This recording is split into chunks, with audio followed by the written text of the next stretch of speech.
Can you imagine hearing these words from your own mother? Leave now. You're not my daughter anymore. Those were the exact words my mom screamed at me before she shoved me out the front door and into the worst tornado warning our county had seen in a decade. Leave now. I was 16 years old. I had no jacket, no phone, no keys, just my school backpack with unfinished homework inside, and the sound of tornado sirens wailing across town like the sky itself was screaming. 4 hours later, the police showed up at our door. And when my mother heard what they had to say, her face went white as paper. But by then, it was already too late for apologies. I'm Maya Torres. I'm 29 now, living in Seattle, watching rain tap against my office window on the 14th floor. There's an envelope on my desk. Expensive cream paper, my mother's handwriting that I'd recognize anywhere even after 13 years of silence. She wants to meet, says she's selling the house, says there are things she needs to explain before it's too late. Funny thing about storms. They always take me back to that afternoon. April 27, 2012. The day everything I thought I knew about my family turned out to be a carefully constructed lie. I remember walking home from school that Friday afternoon like it was yesterday. Backpack slung over one shoulder, earbuds in, thinking about the chemistry project I'd just presented. I'd gotten an A. I was planning to tell Mom at dinner. Maybe she'd actually smile at me for once instead of that tight-lipped look she'd been wearing for months. The sky was weird that day. Green-tinted clouds rolling in from the west, that electric feeling in the air that makes your hair stand up. Tornado weather. Every kid who grows up in Oklahoma knows that feeling, but I was 16 and invincible and more worried about whether Josh Martinez had noticed my new jeans than about the weather. I had absolutely no idea that in less than an hour, I'd be running through that storm, trying to find shelter before the tornado touched down, wondering if I was going to die before I turned 17. The moment I opened our front door, I knew something was catastrophically wrong. Her mother was standing in the living room, and she looked like a completely different person. Her face was blotchy and red from crying. Her hands were shaking, and she was holding something, a small plastic bag with white powder inside, gripping it like evidence at a crime scene. My older sister Vanessa stood behind her. She was 20, home from college for the weekend, and she had this expression on her face that I'd learned to recognize over the years. Concern mixed with satisfaction, the look she got when she was about to watch me take the fall for something. Our stepfather Richard stood in the kitchen doorway, arms crossed, face completely neutral. That was Richard's specialty. Neutrality, never getting involved, never taking sides, just watching bad things happen like he was watching a TV show he'd already seen before. Rom didn't even give me a chance to put down my backpack. "Where did you get this?" she screamed, holding up the bag. "Where the hell did you get this, Maya?" I stared at the bag, confused. "Get what? What is that? Don't play stupid with me," her voice cracked. "Somali Bay, Chatno, Fry. Vanessa found this in your room, under your mattress. Cocaine, Maya. You've been doing cocaine," the world tilted sideways. "What? No, Mom, I've never—" She found text messages too, Mom cut me off. Her messages to dealers, messages about money, about meeting up. "Don't you dare stand there and lie to my face." I looked at Vanessa. She was holding my phone that I'd left charging in my room that morning because I'd been running late for school. "Ramit? Vanessa?" My voice came out small and scared. "What did you do?" Her eyes filled with tears. Perfect, devastating tears that would have won her an Oscar if this were a movie. "I'm so sorry, Maya. I didn't want to tell Mom. I wanted to help you first. But I found the drugs and I couldn't keep lying for you." "Lying for me? You're lying about me." But Mom wasn't listening. Her mind was already made up. I could see it in her eyes. Rumba. The same look she'd had when Dad died, when she decided she couldn't look at me anymore because I had his eyes and his smile, and it hurt too much to remember. "I've given you everything," Mom said, and her voice had gone cold, detached, like she was talking to a stranger. "I've worked 2 jobs to keep this house after your father died. I've sacrificed everything for you and your sister, and this is how you repay me? Drugs in my house?" "Mom, please, just listen. The tornado sirens are going off," Richard said quietly from the doorway. "We should get to the basement." Mom ignored him. She was staring at me with something that looked like hatred. Pure, undiluted hatred for the daughter who'd supposedly betrayed her. "Get out," she said. I felt like I'd been punched in the stomach. "But, get out of my house. Leave now. You're not my daughter anymore." The tornado sirens wailed outside, rising and falling like a warning from God himself. "Mom, there's a tornado coming." "I don't care." Her voice was ice. "I don't care if there's a hurricane coming. You're not staying in this house, not after what you've done." I looked at Vanessa one more time, silently begging her to tell the truth. She looked away. Richard cleared his throat. "Linda, maybe we should—" "Stay out of this," Mom snapped. Then she grabbed my arm, her fingers digging in hard enough to bruise, and dragged me toward the front door. I tried to resist, tried to explain. But she was stronger than she looked, fueled by rage and betrayal and grief that had nothing to do with drugs and everything to do with the fact that I reminded her of the man she'd lost. She opened the door. Wind hit my face immediately, warm and violent. The sky had turned that sickly green color that meant bad things were coming. The tornado sirens were so loud now they hurt my ears. "Mom, please," she shoved me onto the porch. My backpack went flying, hit the railing, landed at my feet. "Don't come back," Mom said. "I mean it, Maya. Don't ever come back here." The door slammed, the deadbolt clicked, and just like that, at 16 years old, I was standing outside during a tornado warning with nowhere to go. I stood there for maybe 30 seconds, completely frozen. Rocked, not from the wind, though that was picking up fast, but from pure shock. This couldn't be real. This couldn't actually be happening. My mother had just thrown me out during a tornado warning because my sister had planted drugs in my room and lied about text messages on my phone. The first drops of rain hit my face. Hard, cold drops that felt like accusations. I grabbed my backpack and ran. Our neighborhood didn't have basements. Most houses in our part of Oklahoma didn't because of the clay soil and high water table.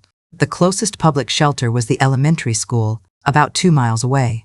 2 miles through increasingly violent wind and rain, with a tornado possibly forming somewhere in those green clouds above me.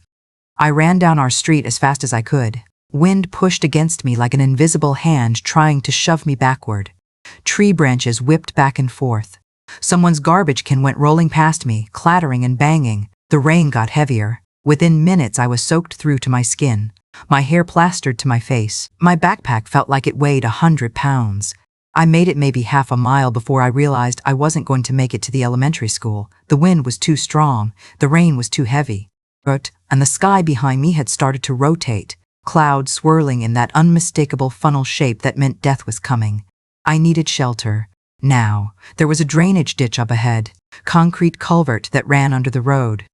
Every Oklahoma kid knows the rule. When there's no basement and no time to run, you find a ditch and you get as low as possible and you pray.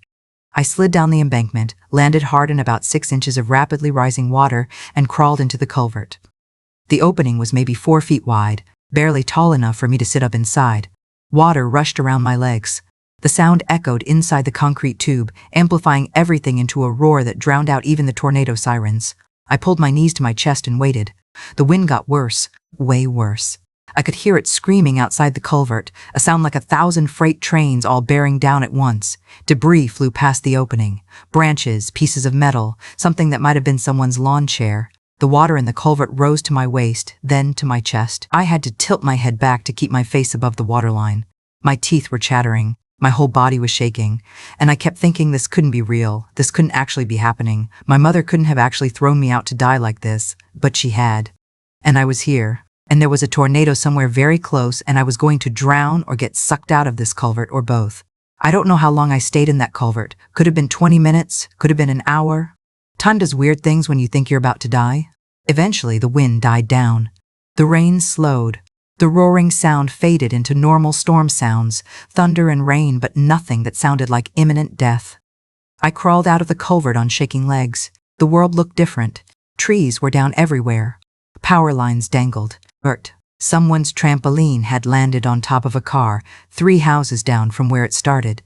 But I was alive, soaking wet, freezing cold, probably going into shock, but alive.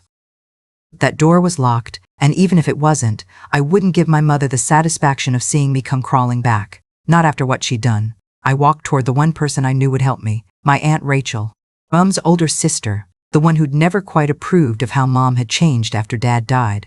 She lived about 3 miles away, on the other side of town. 3 miles doesn't sound like much. But when you've just survived a tornado, when you're soaked and shaking and going into shock, 3 miles might as well be 300. I don't remember much of that walk, just putting one foot in front of the other. Cars drove past, probably people checking on family after the storm. Nobody stopped. I was just another wet teenager in a town full of people dealing with their own problems. I made it about 2 miles before my legs gave out. There was a gas station up ahead, one of those old ones that still had a payphone out front, relic from another era. I stumbled toward it thinking maybe I could call Aunt Rachel, maybe she could come get me. But I didn't have any coins, and my hands were shaking too hard to dial anyway. I sat down on the curb next to the payphone, just for a minute. Just to catch my breath, that's when the police car pulled up. Officer Jennifer Hayes was 34 years old, 12 years on the force, and she'd spent the last 3 hours driving around checking on people after the tornado warning. She'd seen a lot that afternoon. Downed trees, damaged houses, people crying on their lawns. But what she hadn't seen was a teenage girl sitting alone at a gas station, soaking wet and shaking, with no parent in sight during what had just been a major weather emergency. She pulled up next to me, rolled down her window. "Hey, honey," she said, voice gentle. "You okay?" I looked up at her, tried to say yes, couldn't get the words out because suddenly I was crying, huge gasping sobs that I couldn't control. Officer Hayes was out of the car in seconds. She wrapped one of those emergency blankets around me, the crinkly silver kind that looks like aluminum foil, guided me to the back of her patrol car where it was warm and dry. "What's your name, sweetheart?" "Maya," I managed. "Or Maya Torres." "Okay, Maya, where are your parents? Why are you out here alone?" So I told her. Everything. The drugs that weren't mine, the text messages I didn't send, my mother screaming at me to leave, being forced out during a tornado warning, hiding in a culvert while the storm passed over. Officer Hayes' expression changed as I talked. Started out concerned, ended up furious. "Your mother threw you out during a tornado warning?" I nodded. "Because of drugs she found in your room?" I nodded again. Officer Hayes was quiet for a long moment.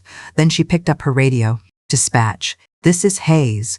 I need you to run an address for me. Also, contact Child Protective Services. We've got a situation here." While we waited, Officer Hayes asked me questions. Gentle but thorough. How long had I been outside? Had I been injured? Did I have anywhere safe to go? I told her about Aunt Rachel. "We'll call her," Officer Hayes said. "But first, I need to have a conversation with your mother." The drive to my house took 7 minutes. 7 minutes that felt like 7 hours. I sat in the back of the patrol car wrapped in my silver blanket, watching familiar streets go by, wondering what was going to happen next. Our house looked fine, no damage from the tornado. The lights were on inside. Everything looked completely normal, like it was just another Friday evening and not the night my mother had thrown me away like garbage. Officer Hayes knocked on the door. Hard, official cop knock that you couldn't ignore. My mother opened it. She looked surprised to see a police officer on her porch. Then she looked past Officer Hayes and saw me sitting in the patrol car, and her face went very, very pale. "Mrs. Torres?" Officer Hayes said. "I'm Officer Hayes with the city police. I found your daughter Maya at a gas station 2 miles from here. She says you expelled her from your home during a tornado warning. Is that accurate?" I couldn't hear what my mother said, but I watched her face go from pale to red.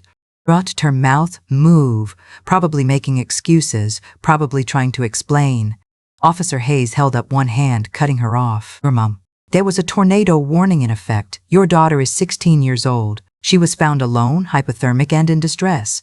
Child Protective Services has been notified. They're sending someone out tonight. I strongly suggest you think very carefully about what you say next." My mother's face crumpled. She looked past Officer Hayes at me again, and for just a second I thought I saw regret flash across her face. But then Vanessa appeared in the doorway behind her, and my mother's expression hardened again. 20 minutes later, a silver Honda pulled up. Woman in her 50s, professional clothes, tired eyes. She introduced herself as Patricia Morgan, CC's caseworker. Officer Hayes explained the situation. Patricia listened, took notes, asked questions. Then she went inside to talk to my mother privately. I sat in the patrol car, still wrapped in my silver blanket, watching my whole life fall apart through a car window. Patricia came out 30 minutes later. Her expression was grim. She opened the patrol car door and sat down next to me. "Maya, I've spoken with your mother. She admits to asking you to leave the home this evening. She says she found drugs in your possession and felt she had no choice." "They weren't mine," I said, voice hoarse from crying. My sister planted them." Patricia nodded slowly. "I'm going to investigate that claim thoroughly. But right now, tonight, here's what's going to happen. You can't stay in that house. Not tonight. Your mother has agreed to emergency temporary custody being placed with a suitable relative. Officer Hayes tells me you mentioned an aunt?" "Aunt Rachel. She lives on Maple Street. We'll call her.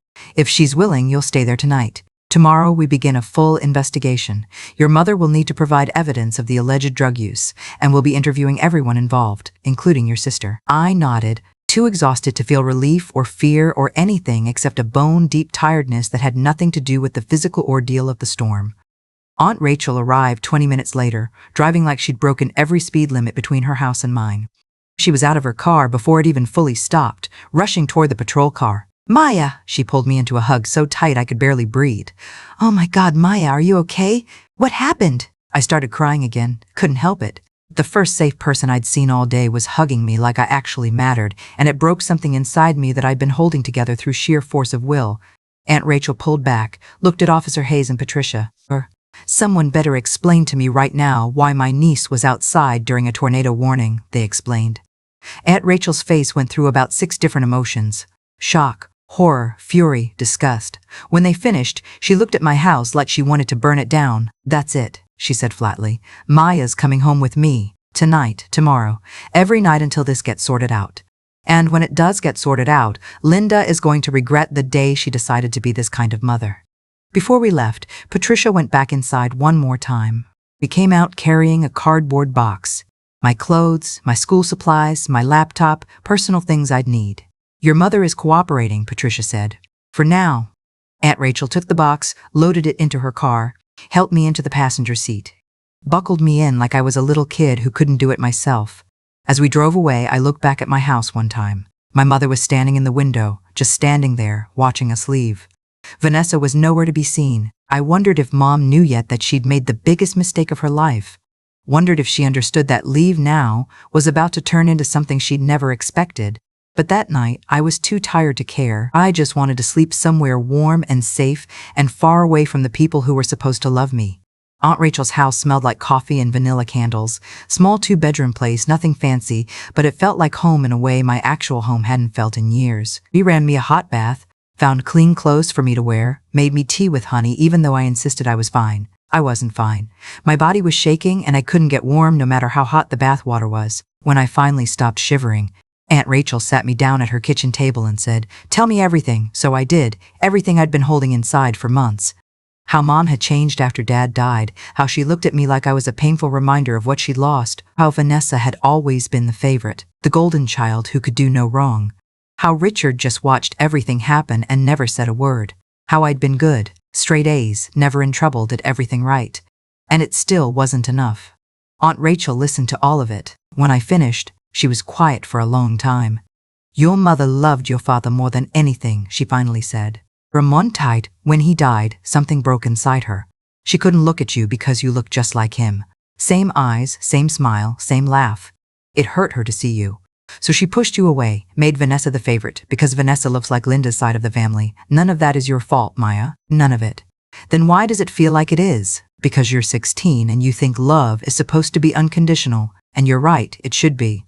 But your mother is human, and humans are flawed, and sometimes the people who are supposed to protect us hurt us instead.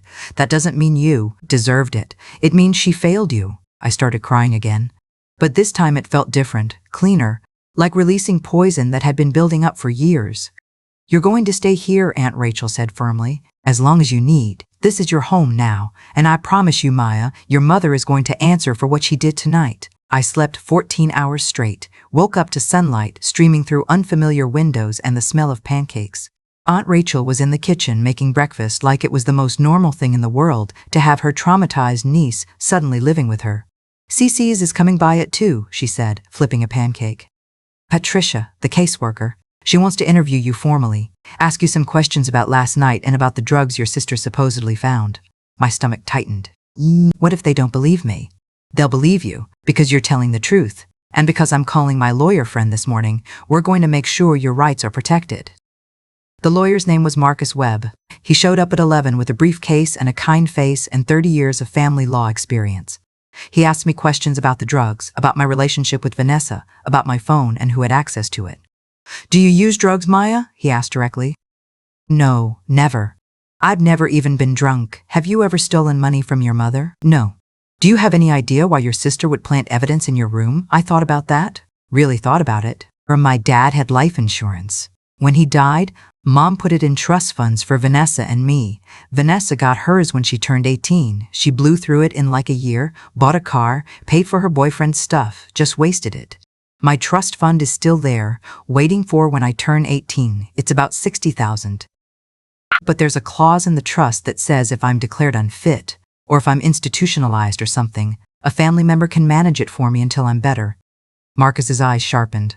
Wit. And who would that family member be? Probably Vanessa. She's the only other child in the family. She's supposed to be the responsible one. There it is, Marcus said quietly. He looked at Aunt Rachel. That's motive. Your niece's sister tried to get her institutionalized for drug abuse so she could access a $60,000 trust fund. My stomach dropped. She did this for money? People have done worse for less, Marcus said.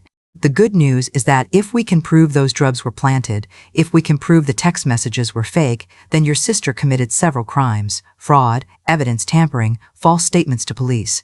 And your mother expelled a minor during a weather emergency based on unverified accusations. CCAs is going to take this very seriously. Patricia Morgan arrived exactly at 2. She brought another caseworker with her, a younger man named David Chen. They set up at Aunt Rachel's dining room table with recording equipment and forms and official-looking documents. They asked me to tell the whole story again, every detail. When had I last seen my phone that morning? Who had access to my room? Had I noticed anyone acting strangely in the days before the incident? I told them everything. How Vanessa had been home from college all week for spring break. How she'd been in my room multiple times borrowing things. How my phone had been left charging on my desk that morning because I'd been running late. Do you have your phone now? Patricia asked. No, Vanessa had it when I came home. I never got it back. Patricia made a note. We'll need to retrieve that phone. We'll have a digital forensic specialist examine it. If those text messages were created artificially, we'll be able to tell. What about the drugs? David asked. Romant, the bag your mother showed you. Did you recognize it? No. I know what a bag of drugs looks like from health class and TV, but I'd never seen that specific bag before, and I definitely never put it under my mattress. Your mother is claiming she witnessed you using drugs on multiple occasions, Patricia said, watching my face carefully. She says she's been worried about your behavior for months. I felt like I'd been slapped. That's not true. That's a complete lie. I've never used drugs. Never. You can test me right now if you want. We will, Patricia said. Standard procedure. But I believe you, Maya. Your story is consistent. Your physical presentation is consistent with someone who's been through a traumatic event, not consistent with a substance abuser. And the timeline doesn't add up. If your mother was truly concerned about drug use for months, why wait until now to confront you? Why not get you help? Why not drug test you, take you to a doctor, call us? Linda Torres wasn't concerned for months. She was presented with apparent evidence yesterday afternoon, and she reacted impulsively. Threw her daughter out without investigating, without considering the weather emergency, without any parental judgment whatsoever. Patricia nodded slowly. That's consistent with what I observed last night. Mrs. Torres was defensive but not concerned for Maya's well-being. She seemed more worried about judgment from authorities than about whether her daughter was safe. The investigation took 2 weeks. 2 weeks of living with Aunt Rachel, going to a new school where nobody knew me, trying to pretend everything was normal when my entire life had exploded. Patricia and David were thorough. They interviewed my mother 3 times. They interviewed Vanessa twice. They talked to my teachers, my friends, my doctor. They requested my medical records, my school records, my phone records, and they found things. So many things. The phone forensics came back first. The text messages Vanessa had shown my mother were fake, created using a free app that lets you generate fake text conversations for pranks.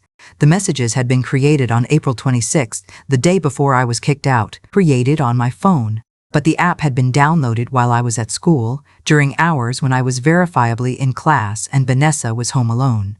The digital forensic specialist found the app in my phone's trash folder, found the timestamp of when it was downloaded. Found evidence that someone had tried to delete the app but hadn't done it thoroughly enough. The drugs were harder to trace, but the plastic bag had fingerprints on it. Mine, which made sense since my mother had shoved it at me, but also Vanessa's. If those drugs had been hidden under my mattress, why would Vanessa's fingerprints be all over the bag? Then they checked Vanessa's boyfriend. Guy named Tyler Preston, 22 years old, 3 arrests for possession, 2 convictions. He'd been staying at Vanessa's apartment while she was home for spring break. And his roommate told investigators that Tyler had been bragging about helping his girlfriend set up someone for a big payout. Her mate had text messages, screenshots, evidence that Tyler and Vanessa had planned the whole thing, the fake texts, the planted drugs, the timing, everything calculated to make me look guilty and Vanessa look like the concerned sister trying to help. $60,000. That's what I was worth to my sister. That's the price she put on destroying my life. When Patricia called to tell me what they'd found, I was sitting in Aunt Rachel's kitchen doing homework. Normal teenage activity. Except nothing about my life was normal anymore. Maya, we have enough evidence to press charges against your sister, Patricia said. Patricia's fraud, evidence tampering, filing a false police report, conspiracy to commit fraud. The district attorney is very interested in this case. Your sister is looking at serious criminal charges. I couldn't speak for a moment, just sat there holding the phone, processing. What about my mom? I finally asked. Patricia was quiet for a beat. Your mother's situation is complicated. She didn't plant the evidence. She believed false information and reacted impulsively. But she did expel a minor during a weather emergency without proper investigation. That's child endangerment, neglect. The DA is considering charges, but they're giving her the opportunity to cooperate first. Cooperate how? She can voluntarily relinquish custody to your aunt, agree to family counseling, provide restitution for your expenses. If she does all that, they might not press criminal charges. But either way, Maya, you're not going back to that house. Not unless you want to, and not until it's safe. I looked at Aunt Rachel. She was standing in the kitchen doorway, arms crossed, listening. I don't want to go back, I said. I want to stay here. Then you'll stay here, Patricia said. Jernja, I'll start the paperwork for permanent custody transfer today. The court date was set for May 15th. I had to testify, face my mother and sister in an actual courtroom and tell everyone what they'd done. I was terrified. Aunt Rachel held my hand the entire drive to the courthouse. Marcus Webb met us outside, briefcase in hand, ready to go to war. The courtroom was smaller than I expected. Wood paneling, fluorescent lights, that impersonal government building smell. My mother sat on one side with her lawyer, looking smaller than I remembered. Vanessa sat separately with her public defender, looking angry and trapped. The evidence was presented systematically, phone forensics showing the fake texts, fingerprints on the drug bag, Tyler's roommate's testimony about the plan, from my school attendance records proving I was in class when the texts were supposedly sent, my doctor's statement that I'd never shown signs of substance abuse in any of my annual checkups. Character witnesses testified about me, teachers who said I was a model student, friends who said I'd never used drugs, my soccer coach who said I was the most reliable player on the team. Then they presented evidence about Vanessa, her depleted trust fund, her relationship with Tyler, a known drug user, bank records showing she was thousands in debt. Motive means opportunity. When it was my turn to testify, I was shaking so hard I could barely stand. But I walked to that witness stand, put my hand on the Bible and swore to tell the truth, and I did. Every word. The tornado warning sirens, my mother's face full of hatred, being shoved into the storm, hiding in the culvert thinking I was going to die, walking miles in the rain, Officer Hayes finding me at that gas station. My mother cried while I testified, silent tears running down her face, but she didn't look at me, couldn't look at me, just stared at her hands in her lap while I described the worst night of my life.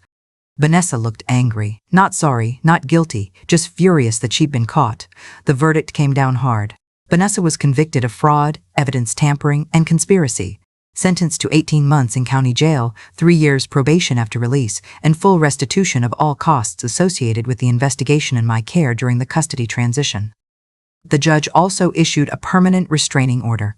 Vanessa was not allowed within 500 feet of me for 5 years. If she violated it, she'd go back to jail immediately. My mother wasn't criminally charged, but she lost custody, permanently. Aunt Rachel was granted full legal guardianship, or was allowed supervised visitation if I wanted it, but that was my choice to make. The judge had words for her, words that echoed through that courtroom and followed her home. Mrs. Torres, you expelled your minor daughter during a weather emergency based on unverified accusations. You chose to believe false evidence over your own child. You endangered her life because it was easier than investigating the truth. That's not parenting, that's abandonment. You're fortunate. This court has decided not to pursue criminal charges, but make no mistake, you failed your daughter in every way a parent can fail. You will live with that knowledge for the rest of your life. My mother finally looked at me then. Our eyes met across the courtroom, and I saw something I'd never seen before. Genuine remorse, understanding of what she'd done. But it was too late, years too late. As we left the courthouse, Aunt Rachel's arm around my shoulders, Marcus Webb carrying his victorious briefcase, I felt something shift inside my chest. Not forgiveness, not yet, but maybe the beginning of letting go, of choosing to build a future instead of dwelling in the past. You okay? Aunt Rachel asked. Yeah, I said, and I meant it. I think I actually am. Living with Aunt Rachel changed everything. She had rules, structure, expectations, but they were fair rules, predictable structure, reasonable expectations. Do your homework, help with dishes, don't lie to me and I won't lie to you. Simple, clear, nothing hidden. She enrolled me in therapy. I resisted at first because therapy felt like admitting something was wrong with me, when really everything was wrong with my family. But my therapist, Dr. Sarah Kim, was patient and kind and never made me feel broken. "You're not broken, Maya," she told me during our third session. "You're hurt. There's a difference. Broken means you can't function. Hurt means you're still functioning despite pain. That's actually a sign of incredible strength." We worked through it all. The trauma of that night. Aswa. The years of feeling like I was less than Vanessa. The grief of losing my father and then losing my mother in a different way. The anger, the fear, the deep aching loss of the family I thought I had. Dr. Kim taught me that I could grieve what I'd lost without letting it define what I would become. That I could be angry without letting anger consume me.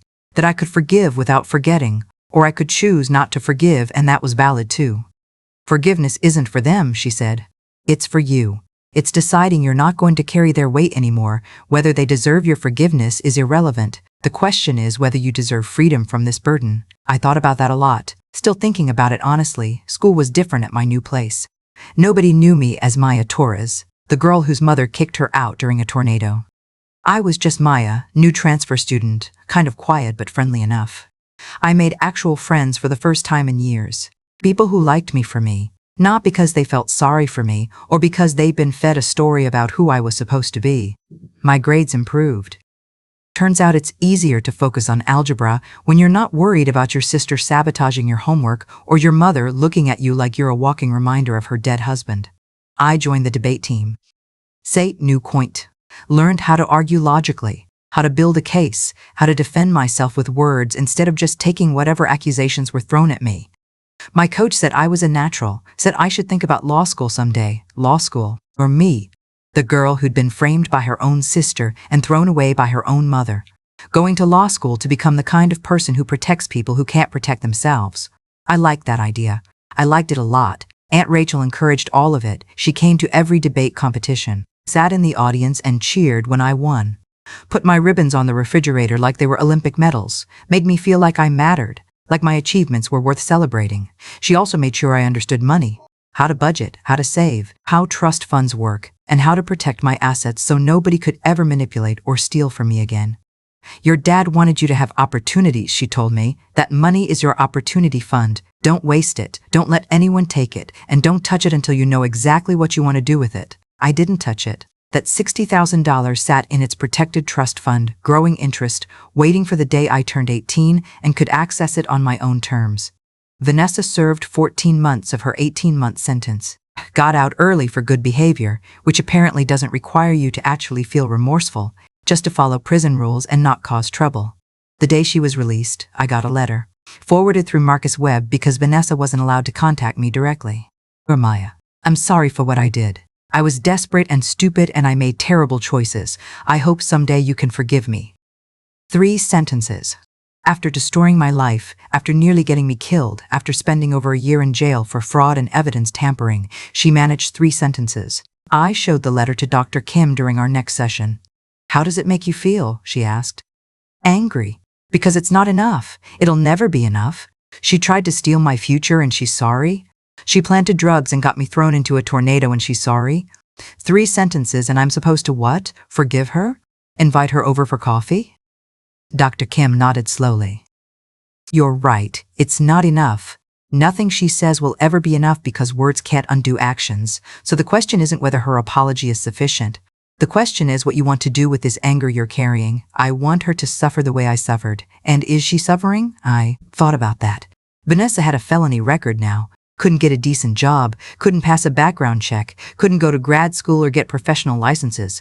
Had to check a box on every application for the rest of her life that said, "Yes, I'm a convicted felon." She'd lost her boyfriend Tyler, who was serving 3 years in federal prison for drug charges. Lost most of her friends when the truth came out. Lost her relationship with our mother, who couldn't look at her anymore without seeing the daughter who destroyed their family. "Yeah," I said slowly. "Yeah, she's suffering. She's going to suffer for the rest of her life. Every job application, every relationship, every time someone Googles her name and finds the news articles about what she did, she's going to carry this forever. So, what do you need to do for yourself? I looked at the letter. Again, 3 sentences. Not enough, but maybe enough to close a door I've been leaving open. I need to let her go, I said. Not forgive her, not forget, just stop giving her space in my head.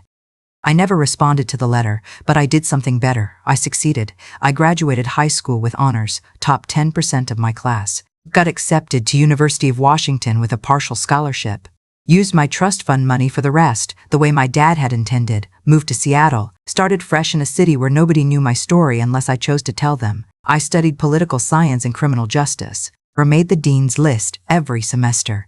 Got internships with a family law firm, then with the district attorney's office. Learned how the system works. Learned how to work within it to help people who couldn't help themselves.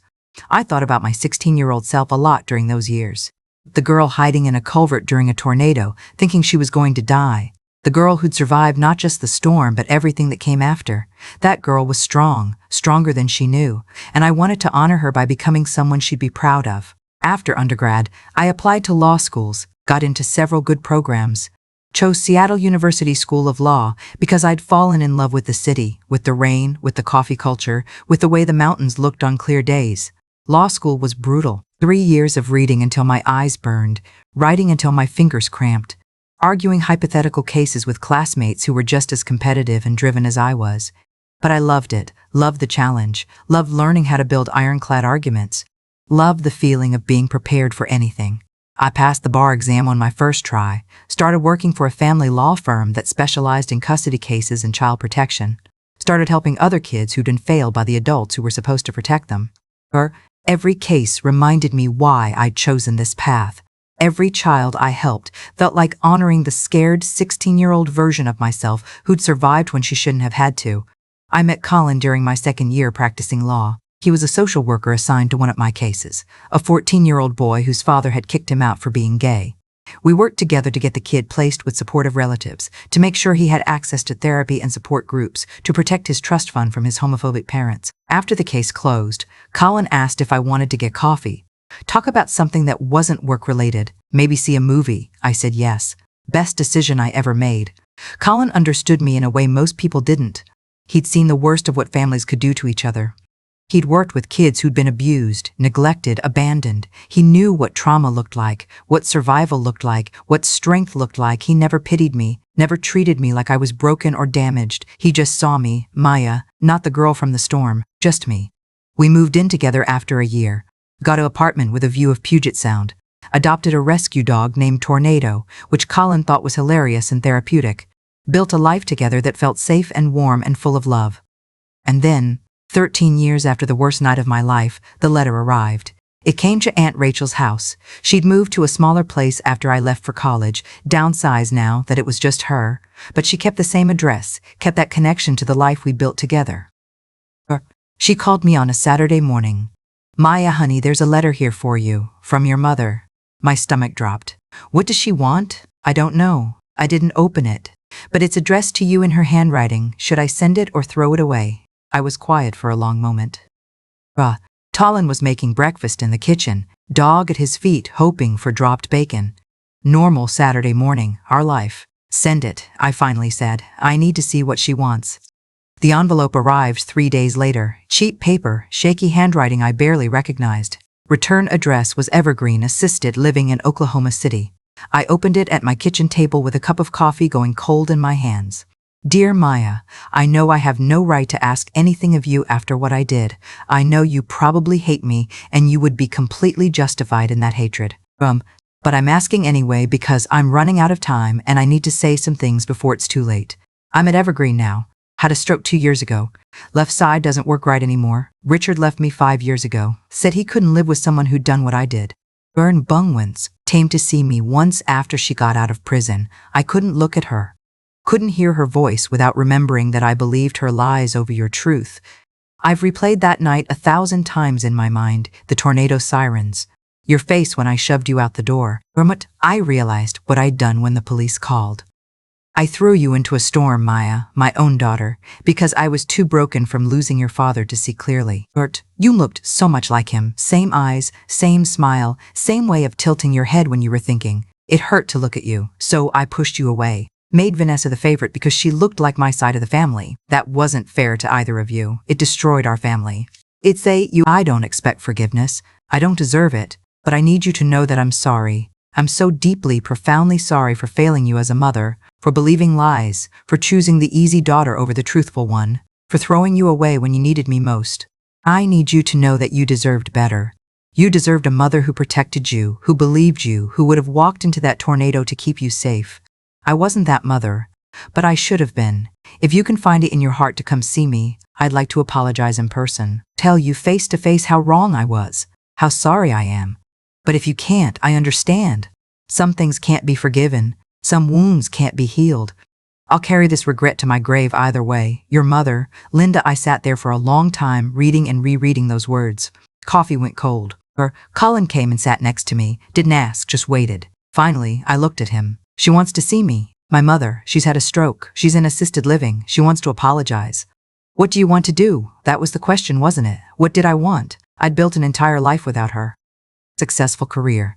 Loving relationship. Good friends. Therapy had helped me process the trauma. I'd moved on. Or so I thought.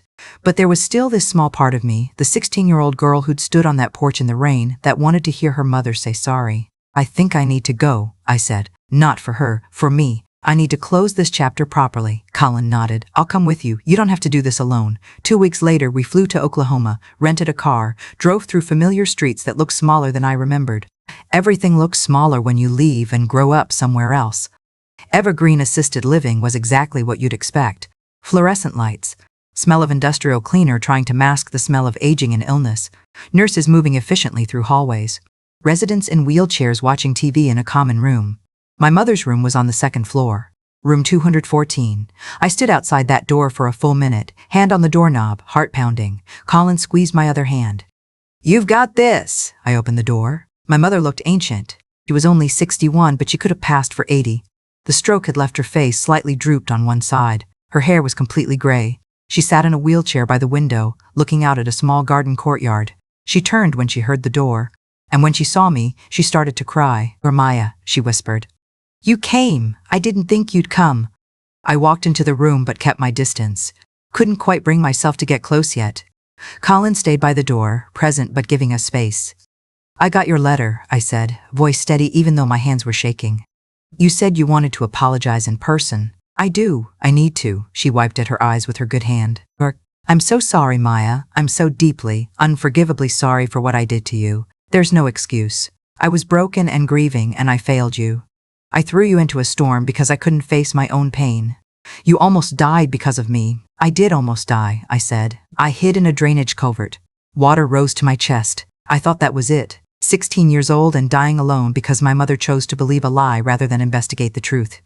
She closed her eyes, face crumpling. I know, and I've replayed it every day for 13 years. The sound of those sirens, your face when I pushed you out, the way you looked at me like you couldn't believe your own mother was doing this to you. I destroyed you because it was easier than dealing with my own grief. You didn't destroy me, I said quietly. You tried. But I survived. I built a life you know nothing about. I went to college, law school. I'm a family attorney now. I help kids whose parents failed them just like you failed me. I help them find safety, find justice, find families who actually want them. Mom looked at me like she was seeing me for the first time. You became a lawyer? I became a lawyer because of what you did. Because I learned that sometimes the people who are supposed to protect you are the ones you need protection from. So now I protect other people. She was quiet for a long moment. Then, you look happy. You look like you've built a good life. I have. Great life, actually. I'm engaged. I gestured toward Colin. This is Colin. He's a social worker. We work together sometimes. We're getting married next spring. Looked at Colin, then back at me. He seems kind. Your father would have liked him. That hurt more than I expected. Don't talk about Dad. You don't get to talk about him. Dad would have protected me. He would have believed me. He would have walked into that tornado to keep me safe. You're nothing like him. You're right, her voice cracked. You're absolutely right. He was a better parent than I ever was, and when he died, I should have stepped up. Should have been stronger for you and Vanessa. Instead, I fell apart, and I let my grief turn me into someone who could throw their own child away. That's on me, not on grief, not on losing. Your father, on me. I'd waited 13 years to hear her take responsibility, to admit she'd failed, to stop making excuses. It should have felt better than it did. What do you want from me? I asked. You want forgiveness? Absolution? You want me to say it's okay, that I understand, that we can be a family again? No, she shook her head. I don't expect any of that. I don't deserve any of that. I just needed you to know that I'm sorry, that I was wrong, that you deserve so much better than what I gave you. I needed to say that to your face before I die. You're dying, congestive heart failure, could be 6 months, could be 2 years, but I'm not getting better. She looked out the window again. I don't have much time to make peace with my failures. And you, Maya, you're my biggest failure, my biggest regret. I threw away the best part of my life because I was too weak to deal with my own pain. I stood there, the successful 29-year-old woman with a law degree and a good life and a man who loved me, and I felt like that 16-year-old girl again, standing in the rain, wondering why she wasn't enough for her own mother to love. I need you to understand something, I finally said. I forgive you, not because you deserve it, not because what you did was okay. I forgive you because I'm tired of carrying this anger. It's heavy and it's been weighing me down for 13 years and I'm done. I'm choosing to let it go. For me, not for you. Tears streamed down her face. Thank you, Maya. I don't deserve, you're right, you don't. But I deserve peace. I deserve to move forward without this burden. So I'm giving myself that gift. I'm letting go of what you did and I'm keeping the life I built without you. Can I? She hesitated. Can I be part of that life? Even just a little? Can I know you? Know the woman you became? I thought about that. Really thought about it. I don't know, I admitted. Or maybe, someday, but not now. Not yet. I need time, and you need to earn it. Not through apologies, through respecting my boundaries and my choices and giving me space to decide if I want you in my life. She nodded, wiping at her eyes. Whatever you need, whatever you want. I'll respect it, I promise. I turned to leave. Colin opened the door, ready to go. Maya, Mom's voice stopped me. I'm proud of you. I know I have no right to be. I know I didn't earn the right to feel proud, but I am. You're everything I should have helped you become, and you became it anyway without me. That takes incredible strength. I looked back at her. This broken, regretful woman in a wheelchair, paying for her failures in the loneliest way possible. Goodbye, Mom, I said. Maybe I'll come back, maybe I won't, but either way, I'm going to be okay. I've always been okay. I just had to learn that without you. We left. Walked out of that assisted living facility into Oklahoma sunshine. The sky was clear, no storms in sight. Colin drove us back to the airport. We didn't talk much, didn't need to. He understood. On the plane home, somewhere over the Rockies, I started crying, not sad crying, not angry crying, just release. 13 years of carrying that night finally lifting off my shoulders. Colin held my hand the whole flight, didn't try to fix anything, just stayed. When we landed in Seattle, I felt lighter, different, like I'd closed a door I'd been leaving cracked open for over a decade. From way down home, Tornado the dog jumped all over us, thrilled we were back. Our apartment with its view of the water looked exactly the same as when we'd left, but I felt different. Free in a way I hadn't felt since before that April night 13 years ago. I opened my laptop, started writing. Not a legal brief, not work, just my story. Everything that happened, everything I'd survived, everything I'd become. I wrote for 3 days, 10,000 words of truth about the night my mother threw me into a tornado, and how that worst moment of my life became the catalyst for the best life I could have imagined. I published it as an essay on Medium, expected maybe a few hundred reads. It went viral, 100,000 views in the first week, then 500,000, then over 1 million. People shared it, commented, told their own stories of families who'd failed them, of surviving impossible things, of building lives from broken pieces. A literary agent reached out, asked if I'd ever considered writing a book, expanding the essay into a full memoir. I said yes. The book came out 18 months later, Leave Now, a memoir of survival and second chances. It made the New York Times bestseller list. I did interviews, podcasts, speaking engagements, told my story over and over to rooms full of people who needed to hear that survival is possible. Broken doesn't mean destroyed. That families who fail you don't get to define your future. The book tour brought me back to Oklahoma. My hometown library invited me to speak. I stood in front of 200 people, many of whom had known me when I was just Maya Torres, the girl from the storm. I told them everything, the lies, the tornado, the culvert, the survival, the success, At the end, someone asked, "Do you regret anything? If you could go back and change that night, would you?" I thought about that question. Really thought about it. "No," I finally said. "I wouldn't change it. Because that night showed me who I really was. It showed me I was strong enough to survive anything. It led me to my Aunt Rachel, who gave me the love my mother couldn't. It led me to a career helping other people survive their own storms. It led me to Colin, to Seattle, to this life I've built. If I changed that night, I'd lose all of this. So no, I wouldn't change it. I'd just tell my 16-year-old self, hold on, it gets better. You get better, and someday you'll look back on this as the night you stopped being a victim and started being a survivor." The audience gave me a standing ovation.